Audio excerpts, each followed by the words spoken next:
Hi, this video was inspired by a primer on Persian history, shared with me by a friend created by Premodernist. Of course, my English isn't nearly as good as his, so I hope you will bear with me. This video takes the Zhou dynasty as its starting point and the Qing dynasty as its endpoint.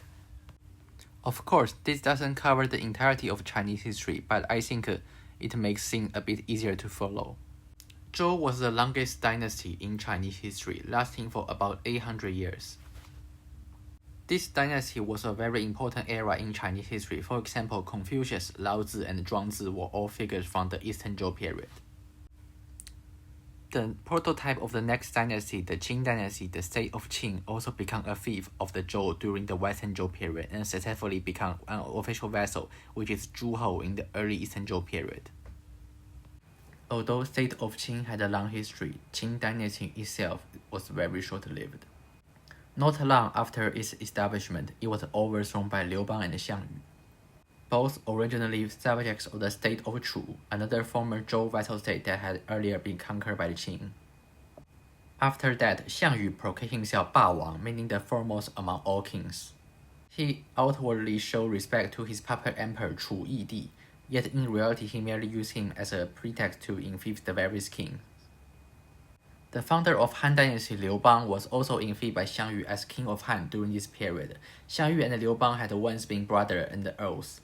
Due to the unequal distribution of interest after the fall of Qing, they eventually turned against each other. In the end, Liu Bang replaced Xiang Yu as the next ruler of China and established the Han Dynasty.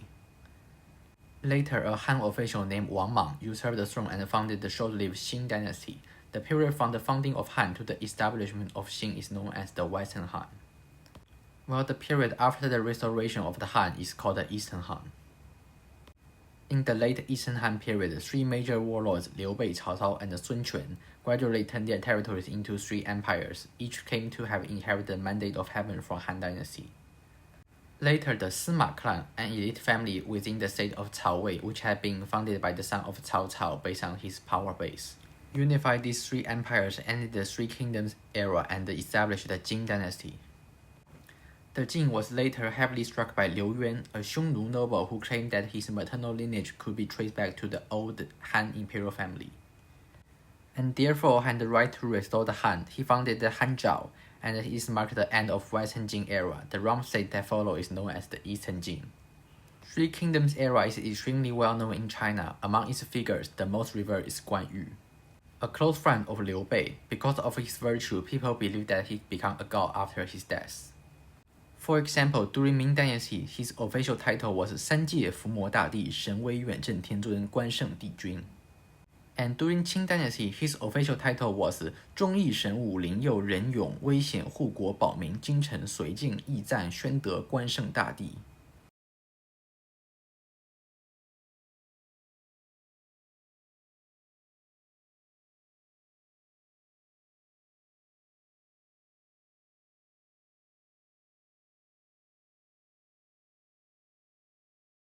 After the fall of the Eastern Jin, various Chinese dynasties founded by both Han and non-Han peoples emerged in the north and the south of China. The southern regions are collectively known as the Southern Dynasty, while those in the north are called the Northern Dynasties. In the end, the Sui Dynasty, founded by Emperor Wen of Sui, reunified China. Sui Dynasty was a very short-lived dynasty. Li Yuan, a relative of Emperor Wen of Sui, forced the third emperor of Sui to abdicate and establish the Tang Dynasty. Later, the wife of the third emperor of Tang, Emperor Gaozong of Tang, by the way, he was a disciple of Xuanzang, who later became the protagonist of the famous Shenmo novel Journey to the West, 西游记. Wu Zetian founded the Wuzhou. After her son regained power, he chose to recognize his mother's status as a former emperor, but only as an emperor of Tang Dynasty, and she thus became the only female Chinese emperor officially recognized by standard historical records. After the fall of Tang Dynasty, 5 successive dynasties rose in turn, but each of them controlled only a relatively small territory. At the same time as the 5 Dynasty and 10 Kingdoms period, the Liao Dynasty began to rise. Eventually, it concluded the Chan-Yuan Treaty with the Song Dynasty, which had replaced the last of the 5 dynasties, the later Zhou. Both sides recognized each other emperor as a legitimate emperor, although their interpretation differed. After that, Liao removed the state's name, Liao and Song, from the diplomatic documents. referring to itself merely as the Northern Court and to the Song as the Southern Court, implying that both were the two equal courts of China. The Song, however, strongly rejected this view, still considered the Liao Emperor an outsider. After the rise of Jin dynasty, it destroyed the Liao dynasty and dealt a heavy blow to the Song dynasty. The period before this is known as the Northern Song, while a new Song court led by a prince who fled to the southern territory, Emperor Gaozong of Song, is known as the Southern Song. Later, the Jin dynasty was destroyed by the Mongol Empire, which had been founded by its nominal former vassal Genghis Khan.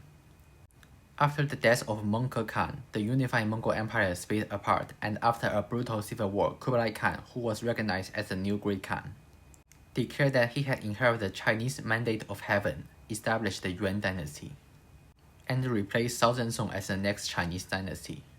In the late Yuan dynasty, rebellions broke out across the land. In the end, Zhu Yuanzhang eliminated the other rebel force, as well as the Yuan, and established the Ming dynasty. The last emperor of Ming, Chongzhen Emperor, had to face the due pressure of the Qing dynasty, a regime renamed from the later Jin founded by Nurhaci, and the Shun dynasty established by Li Zicheng. In the end, after Shun force captured the Ming capital Beijing, he committed suicide. The Qing then took the opportunity to enter Beijing under the pretext of avenging the Ming.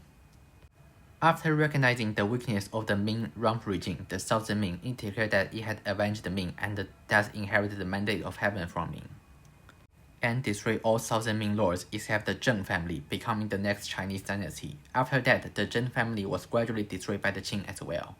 And that's where the story will pause for now. Thank you very much for watching. Finally, I will show you a passage from a prayer by the founder of Ming to the highest ranking Confucian god, Shangdi and Houtu. By the way, Confucian gods are traditionally often interpreted as impersonal gods, only symbolically considered to have a family relationship with the emperor. This is also a traditional interpretation of the title Son of Heaven, Tianzi, so-called the supreme ruler has heaven as his father and the earth as his mother, the sun as his elder brother and the moon as his elder sister. Or in Chinese, 王者父天而母地，兄日而铁月. So this version is voiced by myself. Thank you for watching. Last time is AI voices.